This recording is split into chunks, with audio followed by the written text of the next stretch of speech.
Very good evening to all of you. In today's class, I am going to discuss with the very new chapter that is the biodiversity and the conservation. ये जो है ecology का last chapter है. आज के session के अंदर हम ये डिस्कस करेंगे. तो सबसे पहले बायोडाइवर्सिटी एंड इट्स कंजर्वेशन है क्या.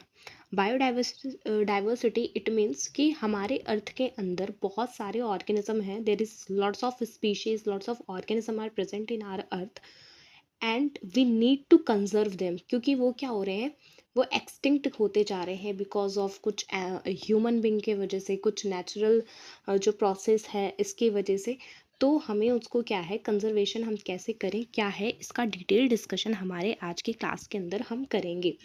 तो सबसे पहले इंट्रोडक्शन में क्या कहता है कि अगर कोई एलियन आए और हमारे अर्थ को देखे तो वो भी देख के बिल्कुल चौंक जाएगा कि इतनी सारी डाइवर्सिटी हमारे अर्थ के अंदर प्रेजेंट है. जैसे फॉर एग्जांपल अगर हम बात करें तो इंडिया की ही बात करें तो हमारे पास इंडिया में मोर than 50,000 genetically different strains of rice है. 1,000 different species of mango present है इन इंडिया के अंदर. और ऐसे अगर हम आंट्स की बात करें तो आंट जो है वो मोर देन 20,000 आंट की स्पीशीज प्रेजेंट है. तो there is lots of diversity present in our earth. और उसका कंजर्वेशन कैसे करें, बिकॉज उसका एक्सटेंशन हो रहा है, तो वो आज हम डिस्कस करेंगे. तो सबसे पहले इंट्रोडक्शन पार्ट हम देखें.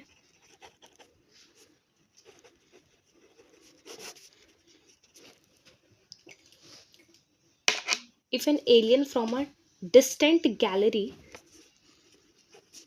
अगर एलियन आए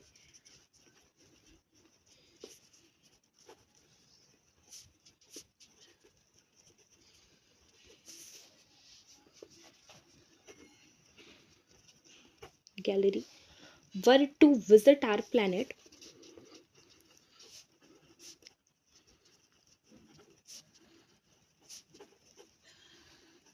अगर वो हमारे प्लैनेट को विजिट करे, अर्थ को, तो क्या देखेगा, वो चौंक जाएगा. The first thing that would amaze,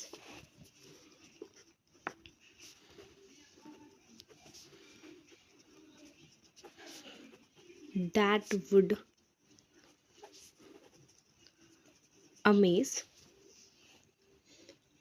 कि भाई इतनी सारी, the enormous of diversity present in the earth, the enormous of diversity present in earth. ये हो गया. ये it is hard to believe that कि सिर्फ आंट की वैरायटी जो है मोर देन 20,000 है, बीटल्स की 30 lakhs स्पीशीज़ हैं, फिशेस की 28,000 स्पीशीज़ हैं एंड ऑर्किड्स की 20,000 स्पीशीज़ हैं. It is hard to believe that more than 20,000, more than 20K species जो है आंट्स की हैं. 30 lakhs स्पीशीज़ जो हैं वो देखी जाती हैं of beetles and 28,000 species of fishes and 20,000 species जो है वो ऑर्किड्स की प्रेजेंट है. ये कुछ ऐसे जो हैं ऑर्गेनिज्म जिनके बारे में थोड़ा हमें ध्यान में रखना है, क्योंकि कई बार यहाँ से क्वेश्चन आ जाता है. तो ये है. दूसरा क्या है कि अगर हम बात करें 3 most important hierarchical level of biodiversity हमें पढ़ना है. जैसे जेनेटिकली कितने ज़्यादा डाइवर्स होते हैं, species wise and ecological diversity, ये हमें देखना है. तो द 3 मोस्ट इम्पॉर्टेंट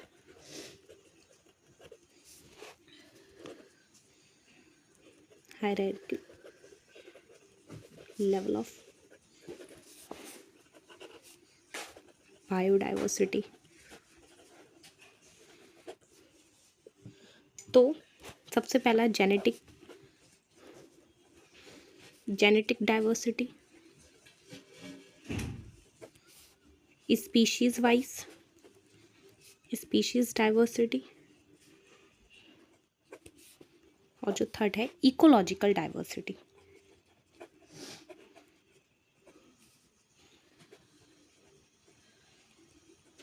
ये है। तो अगर हम देखें जेनेटिक वाइज कि कितने ज़्यादा, तो इन इंडिया की, जैसे मैंने बताया, as I already told with you, कि जेनेटिक जो जीन्स के अंदर जो चेंजेस होते हैं, जेनेटिक लेवल में जो चेंजेस होते हैं, उसके वजह से there is different different species होती है। जैसे अगर हम इंडिया की बात करें तो there are more than 50,000 genetically different strains of rice present है। तो जेनेटिक लेवल पे ये इम्पॉर्टेंट है, make it a 3 star mark. अगर हम इंडिया की बात करें, यहाँ से क्वेश्चन बनता है जेनेटिक डाइवर्सिटी के अंदर कि इन इंडिया की बात करें तो मोर than 50,000 different genetically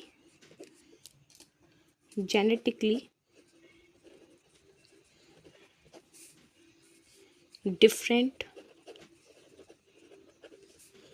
strains of rice present है। एंड मैंगो की बात करें तो 1000 स्पीशीज़ ऑफ मैंगो जो है ये इंडिया के अंदर देखी जाती है। स्पीशीज़ लेवल पे भी बहुत सारी डाइवर्सिटी होती है और इकोलॉजिकल लेवल पे भी बहुत सारी डाइवर्सिटी होती है। तो हमने इतना डिस्कस करा। सबसे पहले हमने देखा कि बायोडाइवर्सिटी है क्या, कि अगर कोई एलियन आकर के हमारे प्लैनेट अर्थ को विजिट करता है तो वो भी चौंक जाएगा कि इतनी ज़्यादा बायोडाइवर्सिटी प्रेजेंट है हमारे अर्थ के अंदर। तो हमने देखा कि it is hard to believe that कि बीटल्स की 30 लाख स्पीशीज़ हैं, आंट्स की मोर देन 20,000 एंड फिशेस की 28, ऑर्किड्स की 20,000।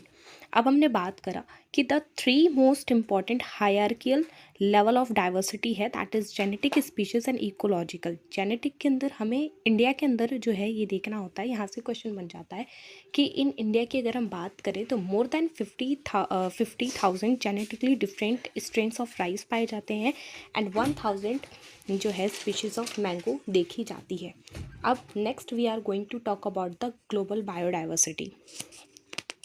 यहाँ से क्वेश्चन आ जाता है, अगर इस चैप्टर से बनता है तो सबसे ज़्यादा प्रोबेबिलिटी यहाँ से बनने की होती है द ग्लोबल बायोडाइवर्सिटी।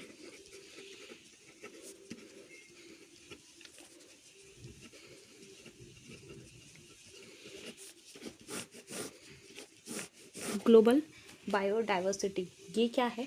सबसे पहले हम इनवर्टेब्रेट के अंदर अगर हम देखें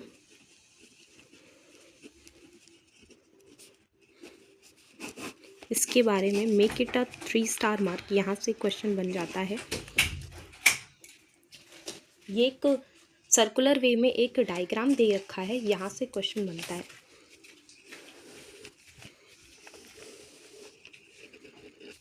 अगर हम इनवर्टेब्रेट की बात करें तो 10 के अंदर out of 10 7 will be the insect.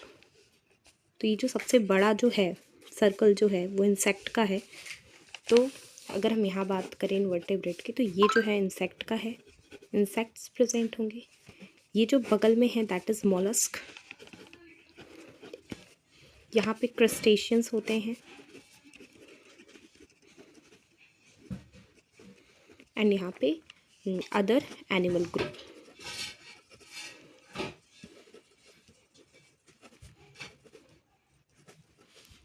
यहाँ से बहुत ज़्यादा प्रोबेबिलिटी होती है क्वेश्चन बनने की। एज इट इज़ एनसीईआरटी के अंदर दे रखा है। तो हमने क्या बात करी कि इनवर्टेब्रेट के अंदर जो सबसे ज़्यादा स्पेस जो ऑक्यूपाई कर रहा है वो इंसेक्ट करता है। उसके बाद ये हमने देखा कि यहाँ पे मोलस्क आता है, क्रस्टेशियंस, फिर अदर एनिमल ग्रुप। फिर वैसे ही हम वर्टेब्रेट की बात करेंगे। वर्टेब्रेट के अंदर क्या है, ये जो है इसके अंदर सबसे ज़्यादा जो है फिशेस होती हैं।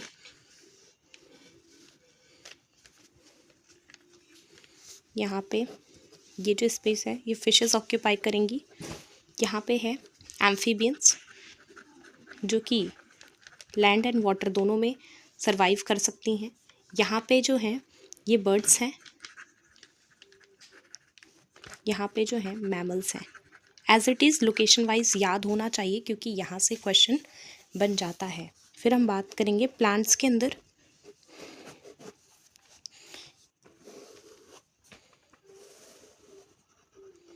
प्लांट्स के अंदर क्या है, ये जो है ये कुछ इस तरीके से है।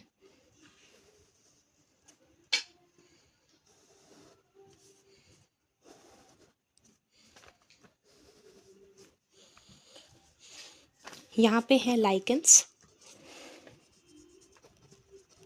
लाइकेंस जो कि जहाँ पे सल्फर जो है प्रेजेंट होता है तो वहाँ ये ग्रो नहीं करते हैं, हमने पढ़ा था इन्वायरमेंटल इशू के अंदर। एल्गी यहाँ पे होते हैं, यहाँ पे फर्न्स हैं,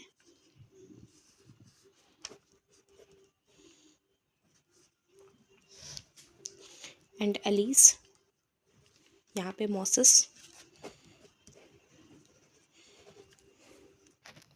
देन यहाँ पे आएगा फंगी, यहाँ पे होता है एंजियोस्पर्म।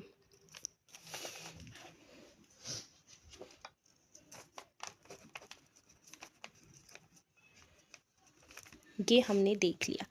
तो सबसे पहले कि अगर यहाँ इस चैप्टर से क्वेश्चन बनता है तो सबसे ज़्यादा प्रोबेबिलिटी होती है कि क्वेश्चन यहाँ ग्लोबल बायोडाइवर्सिटी से बने। तो इनवर्टेब्रेट के अंदर हमने देखा कि सबसे ज़्यादा स्पेस जो है इंसेक्ट ऑक्यूपाई करता है। फिर mollusc, crustaceans, other animal group. Vertebrate के अंदर हमने देखा कि ये जो है फिशेस प्रेजेंट है। फिर उसके एडजेसेंट साइड पे एम्फीबियंस एंड मैमल्स प्रेजेंट है। फिर यहाँ पे बर्ड्स प्रेजेंट है, यहाँ पे रेप्टाइल होएगा, रेप्टाइल्स होएगा।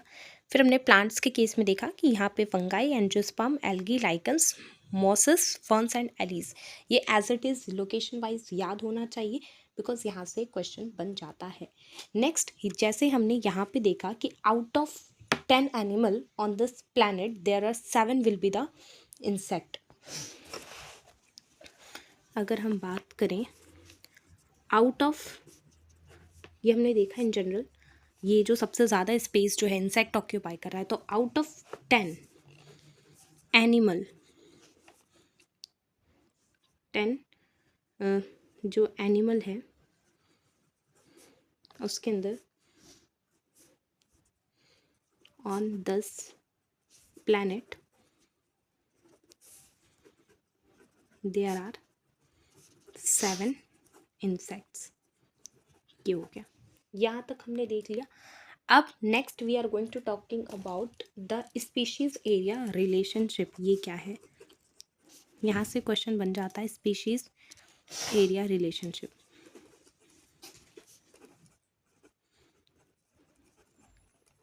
क्या है कि एक साइंटिस्ट हैं दैट इज अलेक्जेंडर वॉन हम्बल्ट, ये जर्मन नेचुरलिस्ट हैं। इन्होंने क्या करा, while exploring the South American jungles, तो इन्होंने ये एक्सप्लोर करते हुए ये कंक्लूजन दे दिया कि स्पीशीज रिचनेस जो है वो इंक्रीज करती है with increasing the explored area. जैसे जैसे हम एरिया का एक्सप्लोर करेंगे तो वैसे वैसे स्पीशीज़ की जो रिचनेस है वो भी बढ़ेगी, but up to a limit, beyond that वो नहीं बढ़ती है। तो क्या देखा हमने कि एक जर्मन नेचुरलिस्ट हैं जिनका नाम है अलेक्जेंडर वॉन हम्बल्ट, ये एक साइंटिस्ट हैं। इन्होंने क्या बोला, इन्होंने बोला ये एक बारी साउथ अमेरिकन जंगल्स को एक्सप्लोर कर रहे थे। While exploring the South American jungles, तो इन्होंने बोला कि स्पीशीज रिचनेस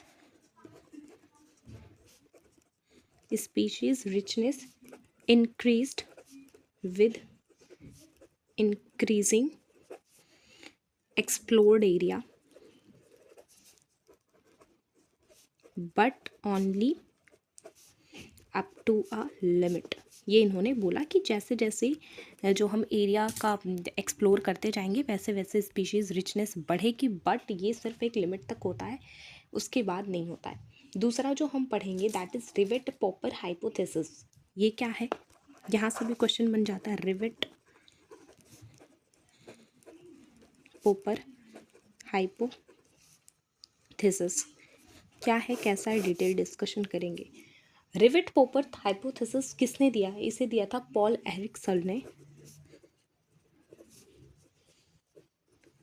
पॉल एरिक्सन ने इसे दिया था। इन्होंने क्या बोला, इन्होंने इकोसिस्टम के ऊपर ये हाइपोथेसिस अपना दिया। इन्होंने बोला कि जो इकोसिस्टम के अंदर जो है, जो स्पीशीज़ का जो भी एक्सटिंक्शन हो रहा है, ये जो स्पीशीज़ ख़त्म हो रही हैं, इंडेंजर्ड जो भी स्पीशीज़ बची हैं, तो वो क्यों हो रहा है। सपोज दैट उन्होंने एक एग्जांपल दिया कि एक एयरप्लेन है, उसे उन्होंने कंसिडर आउट करा इकोसिस्टम, और उसके सारे पार्ट्स जो हैं वो जॉइंट हैं बहुत सारे रिविट से। तो उस रिविट को उन्होंने कंसिडर आउट करा स्पीशीज़, और उन्होंने बोला कि अगर हर एक पैसेंजर जो है वो जाते जाते एक रिवेट अप लेते जाए, ठीक है, तो इनिशियली तो क्या होगा कि उस प्लेन के अंदर ज़्यादा इम्पैक्ट नहीं पड़ेगा, क्योंकि अगर कोई सपोज दैट सीट है, सीट के आगे जो ट्रे रहती है प्लेन के अंदर, तो अगर वहाँ की अगर वो रिवेट लेके जाता है तो ज़्यादा जो है इम्पैक्ट नहीं पड़ता है प्लेन के अंदर। बट अगर वही पैसेंजर विंग्स की कोई रिवेट निकाल दे उसको, तो फिर क्या होगा, प्लेन के अंदर फ़र्क पड़ेगा। तो उन्होंने जो रिवेट जो विंग्स में प्रेजेंट है उन्होंने बोला कि ये जो है ये कीस्टोन स्पीशीज़ है। तो उन्होंने क्या बोला कि सबसे पहले रिवेट पॉपर हाइपोथेसिस जो है पॉल एरिक्सन ने दिया। तो उन्होंने एक बताया कि एक एयरप्लेन है, इन्होंने इसको कंसिडर आउट करा इकोसिस्टम, ठीक है।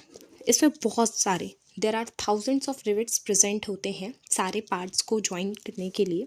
तो जो इनको रिवेट्स हैं, इन्होंने इसको स्पीशीज़ बोला, और जो रिवेट्स ऑफ विंग्स हैं इसे इन्होंने कीस्टोन स्पीशीज़ बोला।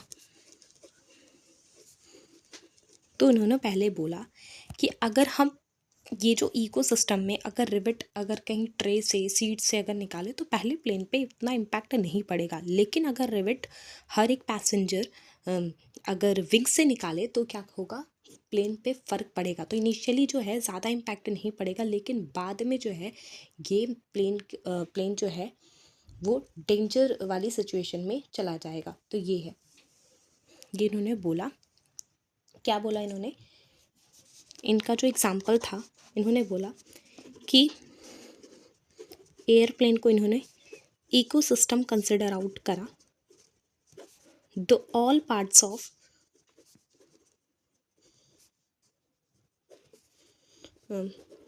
Plane join together via rivet, जिसे इन्होंने स्पीशीज़ कंसिडर आउट करा, ठीक है।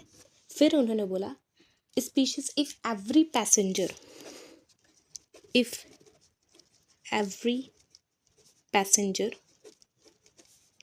traveling in it to start popping a rivet to take home, तो क्या होगा, तो इनिशियली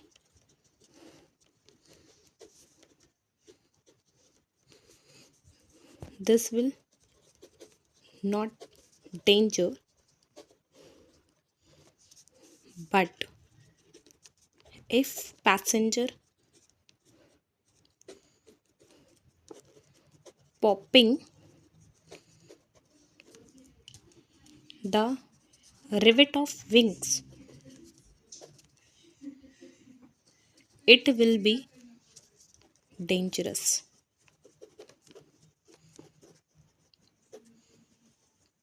बस उनका ये कहना था, इनके जो है इनकी जो हाइपोथेसिस में सबसे पहला हमें याद रखना है कि इस हाइपोथेसिस जो है, रिवेट पॉपर हाइपोथेसिस, सबसे पहले दिया किसने? पॉल एरिक्सन ने दिया।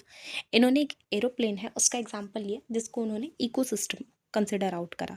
उसके हर पार्ट्स जो हैं वो जॉइंट है रिवेट से, उसे उन्होंने स्पीशीज़ बोला। और जो रिवेट ऑफ विंग्स हैं उसे उन्होंने कीस्टोन स्पीशीज़ बोला।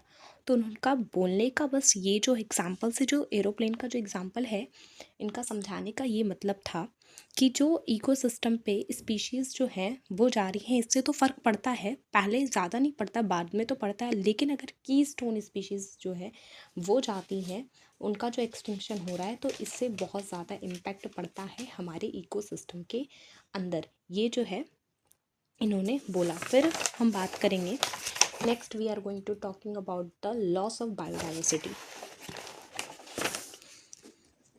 Loss of biodiversity. सबसे पहला है कि नेचुरल एक्सटिंक्शन हो रहा है, मास एक्सटिंक्शन हो रहा है, एंड एंथ्रोपोजेनिक एक्सटिंक्शन हो रहा है। तो नेचुरल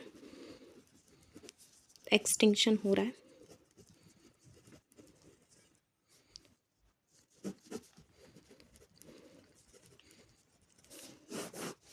फिर दूसरा है मास एक्सटिंक्शन हो रहा है, तीसरा है एंथ्रोपोजेनिक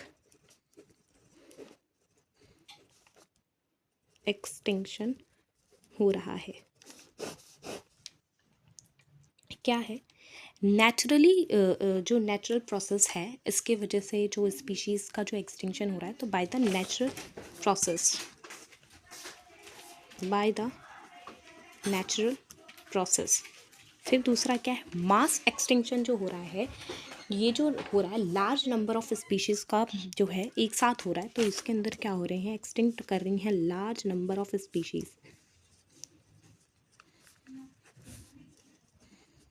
एंड एंथ्रोपोजेनिक इकोसिस्टम, जो ह्यूमन बींग के ड्यू टू ह्यूमन बींग्स के वजह से, ह्यूमन एक्टिविटी के कारण जो भी एक्सटिंक्शन हो रहा है, फॉर एग्जांपल सबसे पहला द मोस्ट पॉल्यूशन, और दूसरा पॉपुलेशन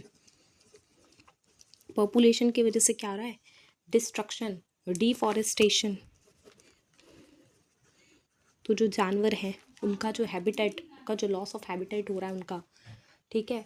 फिर डिफॉरेस्टेशन की वजह से क्या हो रहा है? लॉस ऑफ हैबिटेट हो रहा है एनिमल्स का, ये हो गया। और भी मतलब इसमें ह्यूमन बींग का इन्वॉल्वमेंट है, डायरेक्टली भी है और इनडायरेक्टली भी है, ठीक है। तो ये बस ये है कि ये ह्यूमन बींग के कारण हो रहा है। तो लॉस ऑफ बायोडाइवर्सिटी के अंदर हमने देखा कि जो डिफरेंट डाइवर्सिटीज़ हैं, जो ऑर्गेनिज्म की स्पीशीज़ जो है वो एक्सटिंक्ट हो रही है by the natural process, large number of species का हो रहा है। और ह्यूमन एंथ्रोपोजेनिक एक्सटिंक्शन के अंदर हमने देखा कि ये ह्यूमन बींग की ह्यूमन एक्टिविटी के कारण हो रहा है, जैसे पॉल्यूशन है, पॉपुलेशन है, लॉस ऑफ हैबिटेट है, फिर और भी बहुत सारी चीज़ें हैं। तो ये हमने यहाँ पे पूरा डिस्कस कर लिया, ठीक है। फिर नेक्स्ट जो है हम further causes of biodiversity losses जो है डिटेल में हम डिस्कस करेंगे अपने नेक्स्ट क्लास के अंदर। तो आज के सेशन के अंदर हमने इतना तक कंप्लीट कर दिया। Thanks for watching.